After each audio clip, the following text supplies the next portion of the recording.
I think there's three things that truly affect an organization's ability to scale. That's past, permission, and perfection. Let's learn a little bit more. That's this week on the Badass Agile podcast.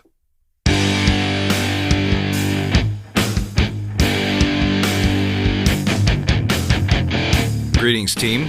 Welcome to the Badass Agile podcast. I'm your host, Chris Williams.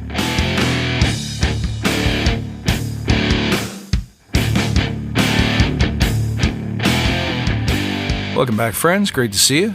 I enjoy this topic because if you know me, you know I'm really fond of saying there are no agile problems, only human problems, which implies that it's not our processes, not our understanding, not our accumulation of knowledge, rather our accumulation of experience that will create success in spreading agile in an organization. But before we dig into it, let's take a moment to remember why we're here. To create an elite tribe of leaders who truly serve their clients and communities by doing what matters and what works, relentlessly chasing value and excellence like a badass. There's so many resources out there about what you need to do to be agile, but we focus on who you need to become in order to lead teams. So let's hammer down those fundamentals to create a truly unique and powerful force in the industry. Remember, if this episode helps you, please share it with your friends. You should also check us out on YouTube. Links in the show notes below. And if you'd like to become an elite badass leader yourself, don't forget about our Forge program. We'll be doing a new induction in the fall of 2022. And also, you can bring me into your organization through the Forge Professional, which is a 12-week condensed version of the Master Forge program. And don't hesitate to reach out if you'd like to hire me to speak or to consult for your organization. Now, scaling frameworks. That's what we need, right? That's how we're going to scale agility, this wonderful thing that was designed for small entrepreneurial groups, and bring it to the masses. Here's what I think. I think if process were what we needed more of, we'd be all done by now.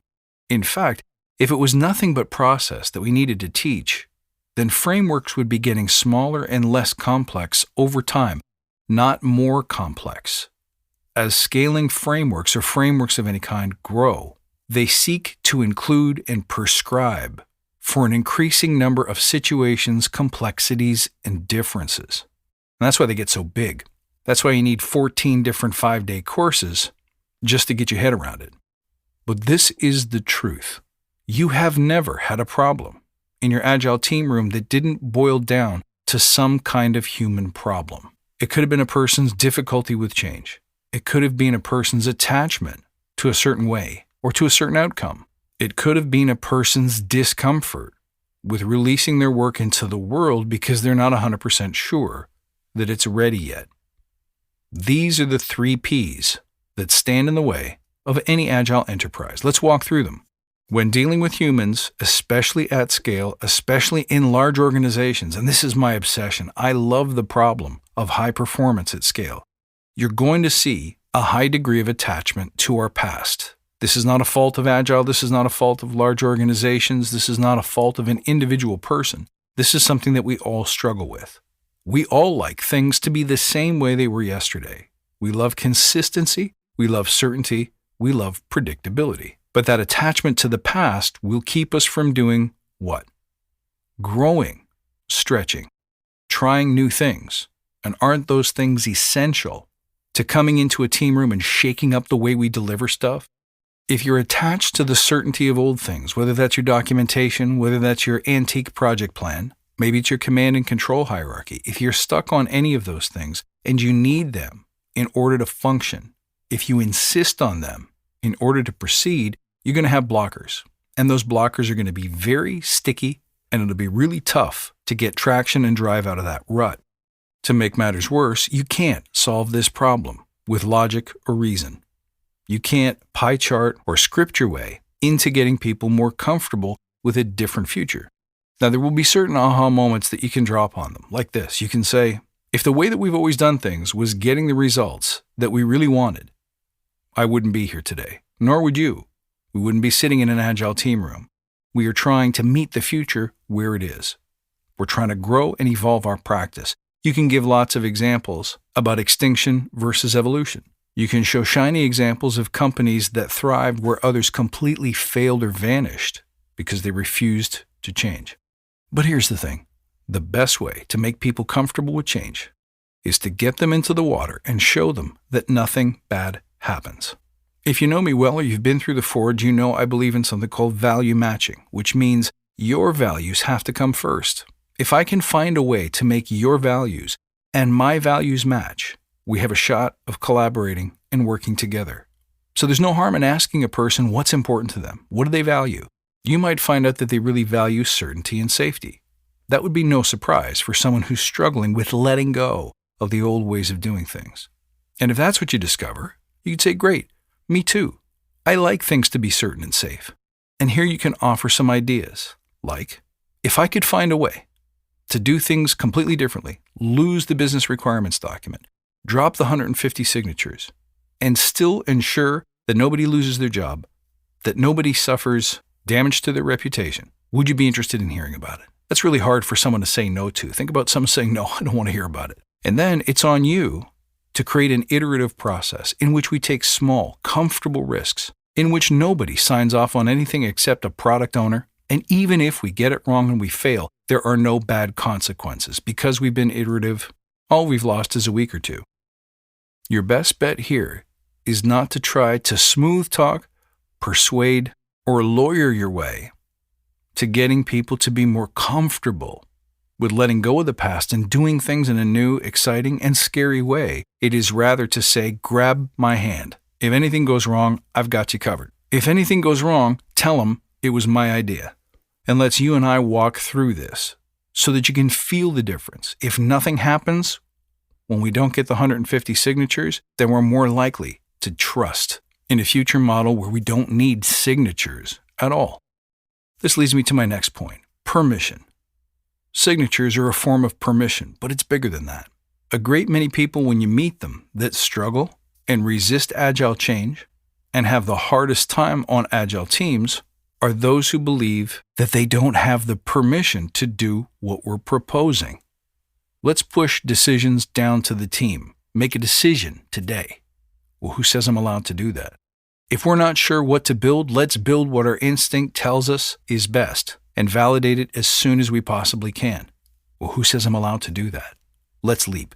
In the absence of all the information, let's build something. Let's be bold and daring and release. Well, who says we're allowed to do that?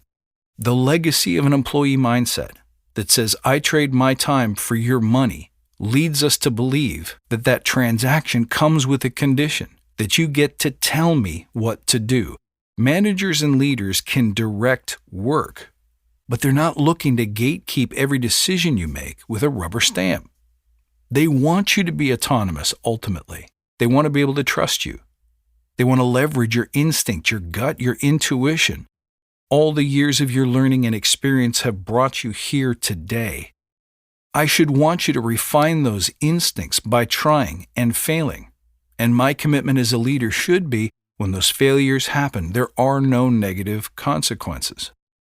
If we can do that, we can get rid of permission mindset and permission culture. Finally, here's the last one. Perfection. I've never met a human being who doesn't struggle with a little bit of perfectionism, a hesitancy to put something out there until we know it's right, to groom and to smooth and to polish and to Photoshop things until we think they're acceptable by the masses.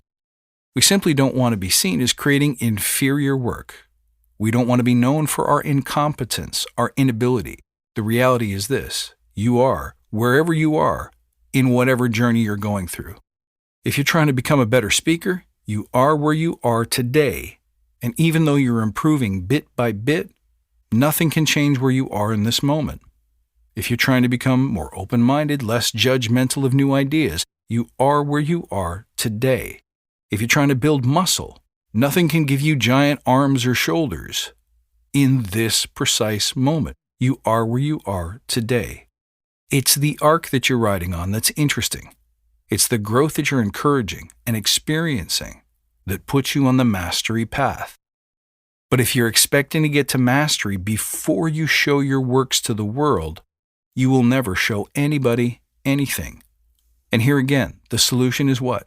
The solution is to grab them by the hand and say, I will protect you from harm. I will protect you from the cost and consequence of failure. But it is only through the failure that we can grow. As I like to say, muscle only grows when you tear it. We too must be prepared for the discomfort of putting something out there that's not critically acclaimed, of not hitting a home run every time you get up to the plate. The failure is inherent in the process, and in fact, it's the facilitator of the process. The only way to make people comfortable with failure is to let them do it and see that nothing bad happens. Every organization that I meet, I sometimes do a little presentation and I mention what is required of managers and leaders in order to effectively implement and benefit from agility. One of the sections is on loving failure. And invariably I meet one person who tells me, I really enjoyed your slideshow, but could you remove the word failure?